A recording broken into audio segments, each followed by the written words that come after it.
I met Mitch at networking too. Ooh. Hi, Katie. Hi, Katie. How are you? I'm good. How are you? I'm awesome. I'm so grateful that you're here. We were just talking about our friend Mitch that introduced us. Thank you for joining Michelle's Conversations That Matter. I am thrilled that you said yes. I'm so honored to have met you through Mitch.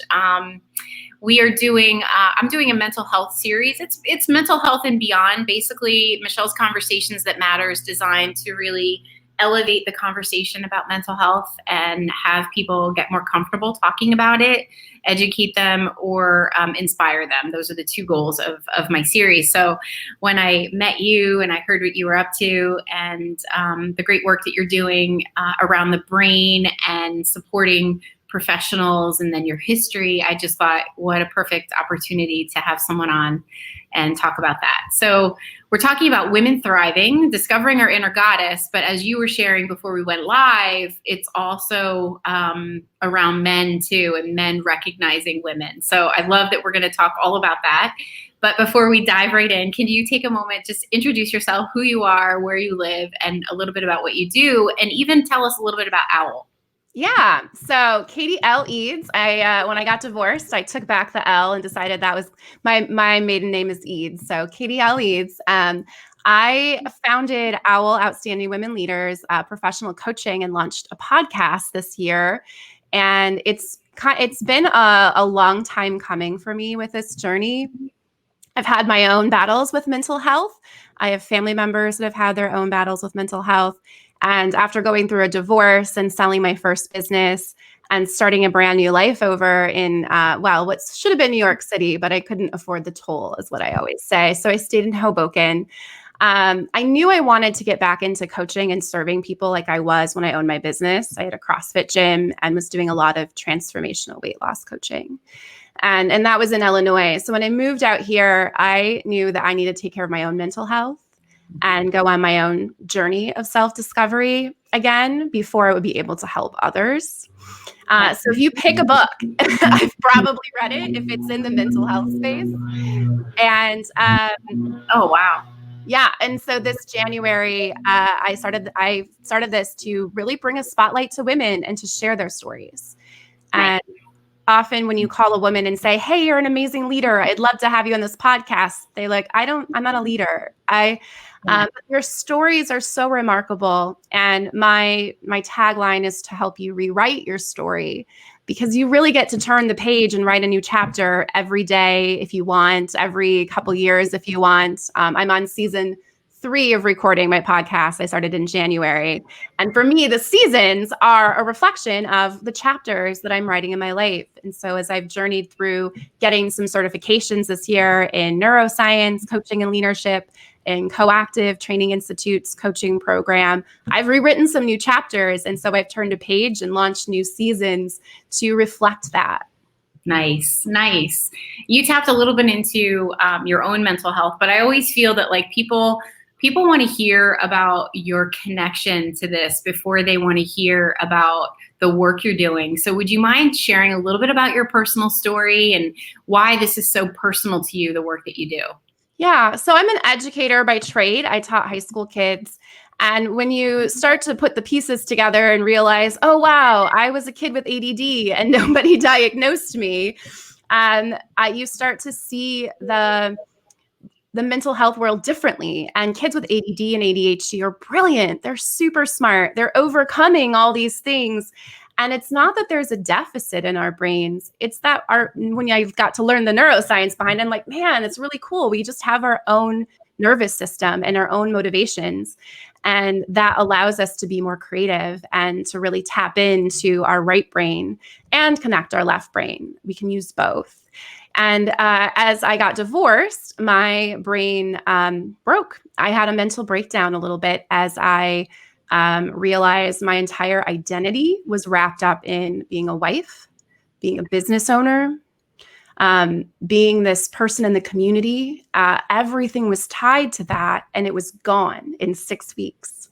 Mm-hmm. And that is where I started my own journey and realizing maybe my judgments about other people not getting their shit together, other people that have been depressed or still on the hamster wheel, Recovery is always an option is something that several people I've been surrounding myself with will always say about mental health.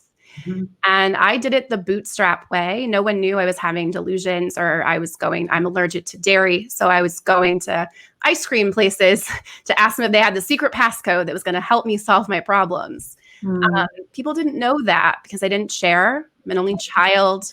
So my parents took me in with my $90 to my name. And what happened for me was the moments where I was lucid, the moments where I was connected to reality, I did things that allowed me to somehow manage to sell a business and not going the long route of dissolving an LLC, but managing to get some negotiations on the table with our lawyer.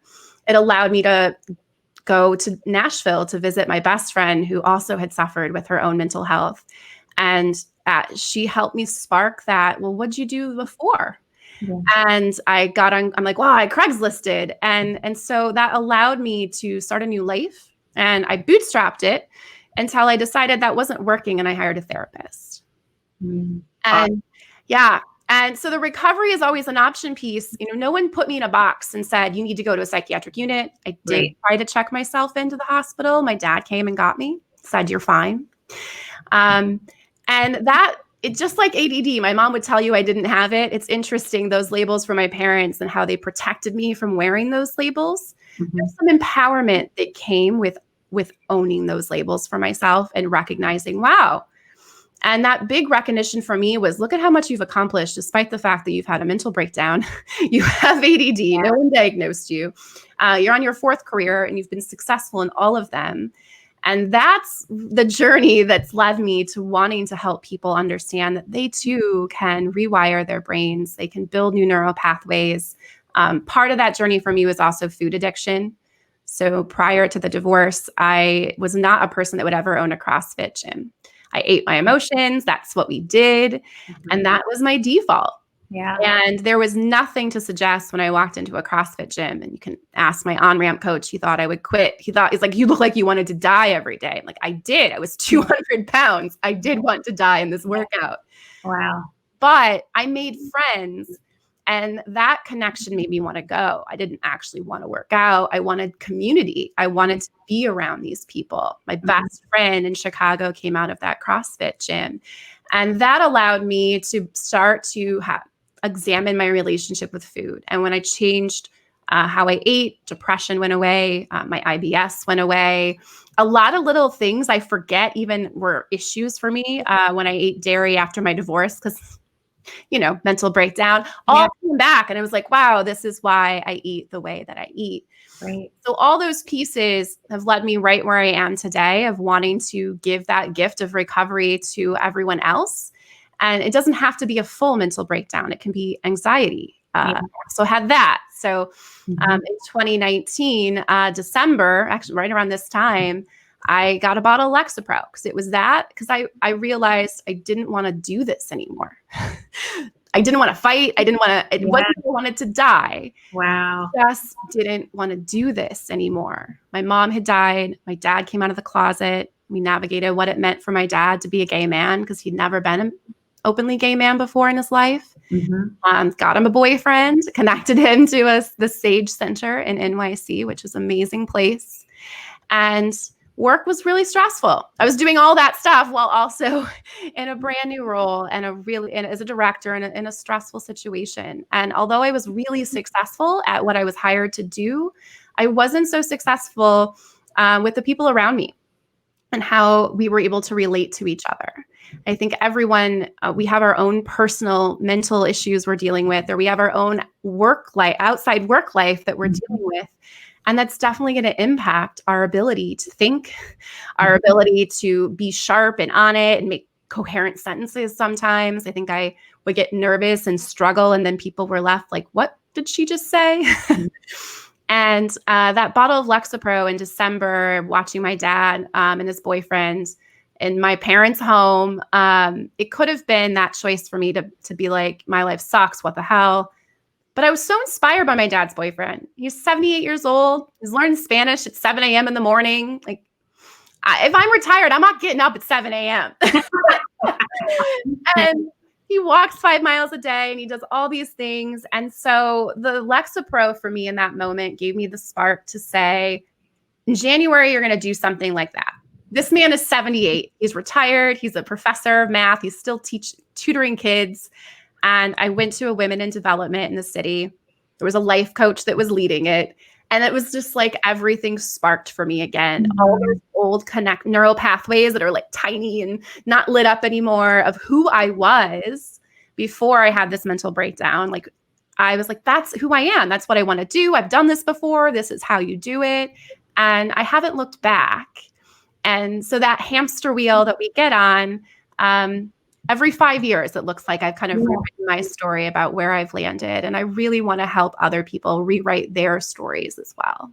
I love that. Well, oh my goodness. I have to acknowledge you and thank you for just being so vulnerable and telling us that story about yourself because, to recognize, someone in your role as a teacher, as a leader, as a coach, that you've been through what you've been through and you're here on the other side.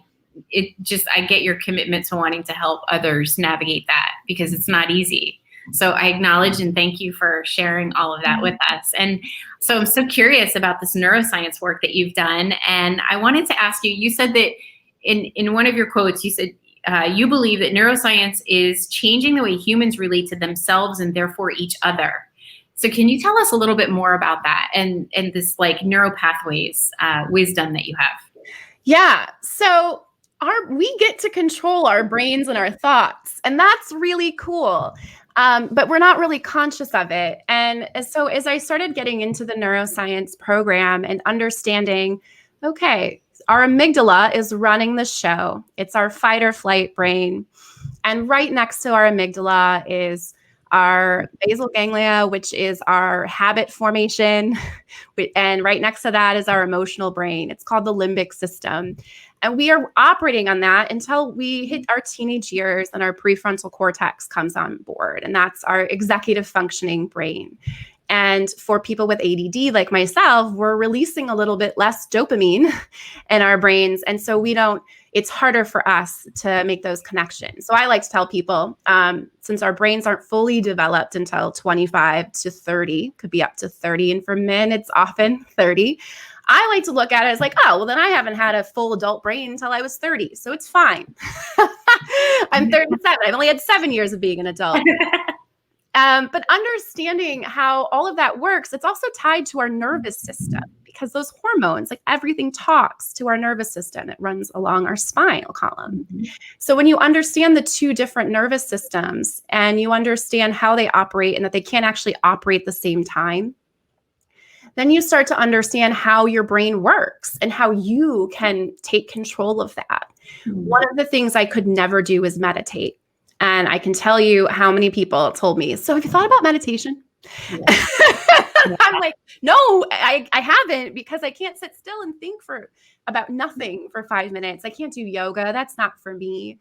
And when I started to understand how to become mindful and then how to walk through a meditation and sort of doing meditation, what happens in the brain after 8 weeks, which we can see in fMRI technology, which is why I think neuroscience is going to change the way we relate, because we can prove this to you. It's not a guessing game. You will see an increase in the neuroplasticity in the prefrontal cortex, and in the amygdala, you will see less. It will shrink. So we know the brain changes as a result of doing this. And we know it changes and that we're onboarding that prefrontal cortex. We're really getting it in line. And that neuroplasticity allows us to make new connections. Also understanding neuroscience and how we relate to, so that's ourselves and understanding how we can wire that. How we relate to others is the work from Positive Intelligence by Shirzad Sharmin. He's a neuroscience guy as well as a coactive coach. Their Enneagram types, all of that, we kind of get down to this idea of people as systems. What I liked about the positive intelligence work that he's done is he's saying, listen, we've got these 5 superpowers that live in our prefrontal cortex. And we know that because that part of the brain lights up. when these powers are onboarding. Empathy, for example, is going to live there. So what a great way to know that you can trigger your prefrontal cortex by using empathy as your first strategy to be able to get out of that fight or flight. So, for example, relating to someone at work that maybe just pissed you off. Well, let's access some empathy first. Yeah. And then you have all these other superpowers you can access from there of navigation and how you want to navigate through that. And then we all have these 9 amygdala qualities that live there. He calls them saboteurs. But judgment's the one that's the most important. We all have that. Okay. And that lives in our fight or flight, our limbic system brain, that judgment of circumstances, of others, and of ourselves. So as we start to understand how we are perceiving others, ourselves, the judgments that we make, we can start to change those perceptions. And balance is what everyone is seeking. But when we think of balance, we think, okay, I didn't work more than 8 hours, or balance is about perspective. Mm-hmm. It's not necessarily I did X amount of stuff and I feel good because there's a good mix. It's about a good mix of perspectives for yourself and coming from a place of intentional choice. So as we're able to understand how our brains work and how we can tap in to optimize them. Also, nutrition is a really big part of that. Understanding how hormones work in the brain is a big part of that. One of my favorite things I've learned in the neuro classes is how the hormone estrogen and testosterone work. They're both in our brain, and they are making their way to these receptors. And estrogen, as it makes its way to the receptor, is a little unstable. Men love that part. And testosterone is the more stable hormone in the brain. And so it will come and help guide the estrogen to get to the receptor. And it's lovely to see how our brains very much represent that duality of life and how they both support each other. So that's one of my favorite little tips, or not tips, but just information about our brain and how it works. Awesome. It's fascinating. My goodness. You are an executive, you're doing executive coaching. And when we were talking before, we were talking about women and, discovering their inner goddess and their capacity to excel. You were mentioning the role of men in that. Do you want to talk a little bit about what you're doing with your executive coaching and how you're helping people, and then the relationship between men and women in the workplace? Yeah. So where do I want to start? It's a great one. Yeah. So for women and bringing out that inner goddess, it's funny because I end up coaching about 50% women and 50% men, even though everything is clearly geared towards women. Mm-hmm. Left brain thinkers tend to, our linear thinkers, that tends to be more men. We see a lot more men that go into professions that tap into that left brain. What you don't use, you lose. And so it's important to tap into that other side, to that right brain. And for women, vice versa. But women can live in their left brains as well. We both have we used to think that you're either one or the other, but fMRI technology now shows us that we use both. And what you really want to do is develop I should have looked the word up, but in between the two is like a road, okay? And it starts with a C, and I can't pronounce it anyways. If I looked it up, I would just butcher it. But as we thicken that, it allows us to go back and forth very quickly between left and right, which is really what you want to do. It's a both and. It's a yes and. You want right brain and you want left brain, and both are really important. Mm-hmm. So in the workplace, when we think about how we relate to people, when we think about women and men and how we see the world differently, there's just so many great opportunities. But the similarities are what I like to focus on. Okay. And so women talk about imposter syndrome. Wow. They talk a lot about self-esteem or just not feeling like enough, or we already know that women won't apply for jobs. I'm included in this if I'm missing some of the things that they're looking for, and men will go for it anyways. That's judgment. Mm. That is women judging themselves, judging others and the circumstances, and making a decision that they're not good enough. Men are doing the same thing about themselves and judging themselves as well. Really? They are. Okay. And when you don't see it happening in the boardroom, there's probably a chance it's happening in the bedroom or in their relationships outside of it. But there's judgment everywhere. Am I a good enough father? Am I making the right choices? Like, men do judge themselves. They just don't talk about it. Got it. It's fascinating. I mean, and what are some of the challenges that you hear? I mean, like, obviously, if judgment's showing up in men and women, like, what are the bigger hurdles that you're working with your clients through? Focusing on what they're great at, focusing on their strengths, bringing out the inner goddess. As a teacher, everyone is focusing in the education system on what you're doing wrong. Yeah. We're focusing on your weaknesses so that we can make them not weak anymore, versus saying, let's really tap into your strengths. Let's do what you're amazing at. And if you live in a city, you might see kids that choose schools that are art schools or that allow them to tap into their strengths. But not everybody has that option. And so you grow up in school and you leave and you know what you're good at, and you know what you're bad at. And then you go into the workforce, and those areas that you struggle with tend to get what's focused on, right? Yeah. As a teacher, I get evaluations. They have to tell me what I'm not doing correctly, because there's got to be something on there that you can improve, versus looking at what strength do we want more of? Yeah. What do we want to see more of in your work? Right. And how can we strategize around these weaker areas? Yeah, but not continue to amplify the good. Yeah. I love it. I want to acknowledge, we have some people watching us here today, Katie. We have Tracy. She's thankful for our conversation, and she just said 100% to what we were talking about around always looking to have to address the weaknesses instead of amplifying the strengths that we have. And I think that's so important. Do you have any nuggets that you want to share? I mean, I'm always looking to get the audience some insights or some things that they can take on when it comes to the inner judgment. Do you have any recommendations or tips? Yeah. Meditation. Yeah. And mindfulness. And I have a tip for those of you listening to this, like, that's not going to be a thing I do. So I love, I have on my podcast, I have a bonus episode that walks you through visualizations, but there's so many YouTubers out there and people that have better ones. So go for those too, if you want. But getting a guided meditation is a good place to start. And if you get a really good guided meditation with someone, you're going to stimulate this theta nerve that you have that is you're going to feel yourself vibrate. I mean, we're all giving off energies. Everything we do is a vibration. Everything around us is giving off a vibration. And so you're going to feel that as you get connected. And if that still sounds too much for you, because with me, it did. 10 seconds is all you need. And that's what I loved about the positive intelligence work that I did is you can take 10 seconds. So we can do it right now. So place your feet on the ground and try to feel all of your toes, every single one.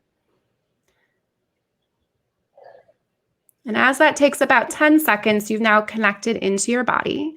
You're focusing on, by the way, I could not find that toe next to the one that went wee, wee, wee all the way home. Like, it took me a long time to find that toe. But you're connected back to this present moment. And what you can start to realize when you do some of the meditations is that I was a perfectionist. I'm like, well, I just started thinking about other things, so I'm not doing it. Totally fine. So what you do is you just pick up that thought. I place it on a lily pad because in my meditation, I'm picturing a stream. And if I have 2 streams now because I got better. So my right side is like, ooh, that's a good idea. Let's put that over here. I will come back to that. And if something comes up and I'm like, ooh, that's my saboteur. That's my, like, these are these inner voices that have helped me survive childhood. We're going to pick that up. We're going to put it over here on this left lily pad. We're not going to talk about that again.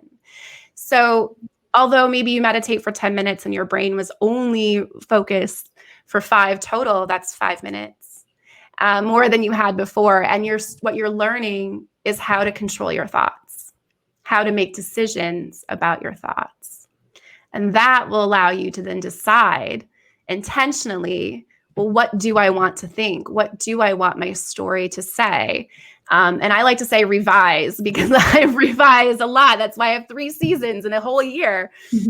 Season 3 will launch in 2021, but it's because you're learning your own thoughts. You're getting in touch with what actually matters to you. And if you haven't done values or purpose work, I think that's the other place I encourage people to go to. I love that. Yeah, everything is rooted in our values and what matters, right? Our goals are tied to our values. But I've always had complaints from people when I try to get them to just try even a 3-minute meditation. They think that they're doing it wrong when they have thoughts. So can you speak to that? Because I try really hard to explain it. Explain. What's your reaction to that? Yeah. So our brains are designed to protect us. So this is new. This is foreign. Our amygdala is on fire. Nope, this isn't a thing we do. We are designed to resist. What I love learning about the brain is but why? And then I remember that we've had to survive for, millions of years. And this is what has allowed us to do that. Even today, you're surviving childhood. So you're developing these mechanisms that will allow you to survive and even maybe thrive for a while until you decide that that's not helping me thrive anymore. And I need to make some adjustments. So I tell people perfection is the number one problem that you have. You think that if you don't do it correctly, because that's what we're taught in school, right? Yeah. Here's your A, 100%, everything was right. Yeah. Here's your B, here's your C. And I felt that same way. I'm well, I've had thoughts, I'm not doing it right. Connecting to your breath would be what I would encourage. And when we connect to breath, it's really what's the temperature feeling as the air leaves my nostrils? Am I really filling up all of my lungs and my diaphragm? Because that's where the magic happens in the breathing. There's also, and I don't know the name of it, of course, but it's names aren't my thing. But there's breathing that involves the nostrils. That is a really great one to connect to for people that are okay, I can't turn my brain off. All right, well, watch this, because it's actually really hard to take these 2 fingers and say, okay, I'm going to breathe. I'm going to close my left nostril and breathe in through my right. And then I'm going to close my right nostril and breathe out from my left. If you do that, you're not going to think about anything else. That focus. Yes. Yeah. And that's the whole point of mindfulness, that you're present with what's here right now. And you're not allowing your brain to say, I'm sorry, I don't want to stay in this moment. I want to go to the future, or I want to go to the past. Yeah, absolutely. You mentioned something earlier. Oh, Tracy's saying alternative nostril breathing. Thank you. I mean, why? I know that some people have fancy names for that. Alternative nostril breathing. So you mentioned something a little bit before about the saboteur, and I recently just became familiar with this idea of the saboteur through a couple of conversations I had with a gentleman named Dr. Phil, not the Dr. Phil, but another Dr. Phil. So tell us a little bit about the saboteur. I can't really articulate it. I'm sure you can, because you've done some work with it. What is the saboteur, and how does that affect us? So you can go all right, I just want to know what they are and how do I find them? And you can take this great quiz on positive intelligence and figure out what your actual saboteurs are. But many of you probably are already familiar with them. That is the inner voices that we hear. And I like to personify mine. And when I coach people, I think it's really helpful so I have 2. I have one that I call Little Katie. And Little Katie has very familiar catchphrases. She wants to make people happy. She would like to avoid conflict. She grew up in a home where dad was high all the time, and we needed to make sure mom was happy so dad didn't get kicked out of the house. So Little Katie has a really I'm small when I talk about her, right? I get small. Yeah. And when I hear Little Katie, that saboteur of avoider and people pleaser, if you wanted to label them, I want to give her a little hug, let her know it's okay. I got this, and swoop in, and then she can leave so that I can step into my prefrontal cortex, my executive functioning. Here's what I know I can do, versus shrinking down to that voice. My other persona, I call him Uncle Tom.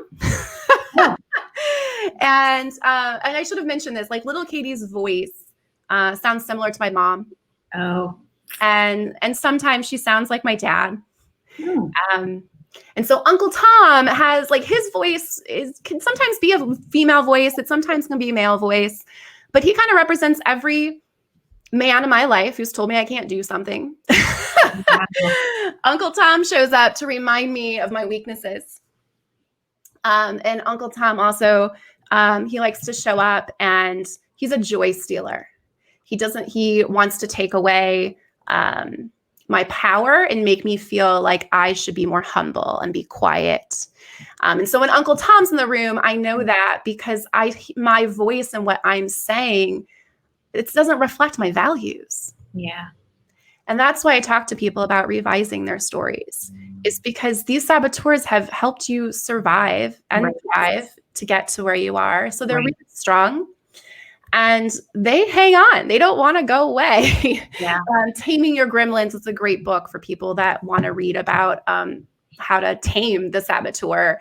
And so for my clients, I like to help them coach through what are those voices. And over time, those catchphrases will change.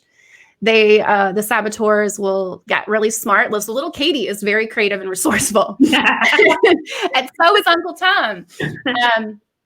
By having my values and being connected to them, I know that when those voices are showing up, that's not a reflection of my values. And that's one of the ways I can check in to see, is this me or is this little Katie or Uncle Tom? And I would guess that you get quicker at catching it as you become more and more present to it. Because at first I would think you'd just be on autopilot, little Katie and Uncle Tom would be running the show. But then as you start to catch yourself, you probably then be able to develop that muscle to tie you back to your values, which makes a lot of sense, actually. Yeah, absolutely. And then, they'll change as I had changed. Mm-hmm. And as I grow bigger, play bigger, they'll want to step in and have a voice again. And I think we often say we want to get rid of it. I even mark it a little bit like slay your saboteurs. These guys are going to be with me forever. Right. And they also have something to teach me every time they show up. And I think that's what's really important about taming them as well, is maybe there's like 2% of what they have to say that I could learn from. And that's perspective. And sometimes that 2% is that, these people are liars. and that's important for me because I want to avoid them and I want to people please them. And sometimes that's important for me to step into just saying, these guys are a bunch of liars today. Yeah. Amazing. You are a wealth of knowledge. So before we wrap up, I want to ask you sort of what you're up to. What's next for you? What are you offering people, and because I would love to work with you. I think you're remarkable. So tell people how to get connected to you, what you're up to. Yeah. So I have been on this crazy journey of trying to learn all the things because that's the educator in me. Is like I woke up in January, wanted to learn stuff. So right now I am in my 3rd week of the Coactive certification program. So we did their training program. And all of their stuff is based on research and neuroscience and the principles that we're teaching. So I am bringing on, actually have 5 spots still for clients that want to walk that fun journey. So we're going to really lean into the coactive model, which is incredibly powerful. We hold you as naturally creative, resourceful, and whole. Together, we dance in the moment of this, just like this conversation. We also we coach the whole person. And we evoke transformation. So I'm in that certification program because I want the fancy letters. I just hung up my certificate on my wall right there because I'm very proud of my training. I don't know where my college degree is. No idea. Probably at my parents' house somewhere. Maybe I lost it in the divorce. I have no idea. But that certificate's on my wall. It'll be next to a couple other ones. So that's part of what I'm up to. And then in 2021, I am launching my executive leadership program. And I'm really excited about that. And you can get in touch with me by emailing me to get on the wait list and get more information. Amazing. And your website we have at the bottom of the ticker, which is owlprofessionalcoaching.com. Any other words of wisdom before we close out that you want to share? Yeah, we didn't talk about kids as much as I would have loved to. And we talked previously about teen suicide. Yeah, you want to mention that? Yeah. I loved what we were chatting about. And but yeah, man, it's such a focus of mine right now is we do have so much teen suicide. So yeah, as an educator, what can we be doing? Yeah, so we can turn the entire education system upside down, which is what I would like to vote for, so that kids are encouraged by their strengths and are identifying their superpowers and and are leaning into them. At the same, that doesn't mean that we don't learn math. It doesn't mean we don't learn those pieces, but there's such a focus for kids their whole life on what's wrong with them. And we start it at school. And so we want to blame social media and like how much harder it is. I think it is a lot more present. But as a teen, like I had the magazines that I couldn't live up to. And so that was still prevalent for me as well. And teenagers don't, if they understand their brains, which is what I'm passionate about helping teens understand, is this is how your brain works, so that they can start to develop these voices for themselves and personas, so they can start to understand and pull out, who am I and who are the voices that are around me? How teachers can support that in the current education system, they can't. Teachers are trying to support themselves right now by getting through the pandemic. It's incredibly challenging. But if I were to say there's one area we could all focus on, it would be the strengths. It's really building in the kids to see their superpowers, and the labels that we've chosen to give them are becoming detrimental. You know, wearing that label makes you feel like you have a deficit. Yeah. I so agree with you. In my children's program, one of the exercises we did was around bolstering self-esteem, and not about how you looked, but about your character, right? And I love that you're saying play to the strengths, and because they are so evaluated on their weaknesses, right? Like, and you got to improve that. I think, like you're saying, we all play a role in that. We all model that. We all have the ability to influence that as adults. So I love that. And I think it's super important to really be amplifying children's strengths, so they love themselves and they're proud of themselves for who they are. I love it. Yeah. And mindfulness for kids, there's so many programs, but the ones that get it right for kids, I just saw one on LinkedIn. It's I don't know what the school is, but they're having kids practice mindful listening. And what they're listening to with their listening buddy is what they're grateful for. And there's a lot of gratitude work, I think, that we don't bring that into school, to have kids at the end of the day, like, what are you grateful for today? Yeah. And to have those conversations with their peers. And what they were finding was that what all their commonalities were. And that brings connection, and that creates connection for kids. Absolutely. Amen. Great advice. Thank you for going there. I was trying to be succinct, but that is such a passion for both of us, so it made sense to bring it up. So thank you. Yeah. So thank you so much, Katie, for giving me some of your time today. I enjoyed it so much. I see a future conversation with us. I'm grateful to Mitch for bringing us together. Yes. Thank you, Mitch. We appreciate you. And thank you again. And I'm sure we will be in touch, and I hope you have a great rest of your day. Thanks. You too. Bye-bye.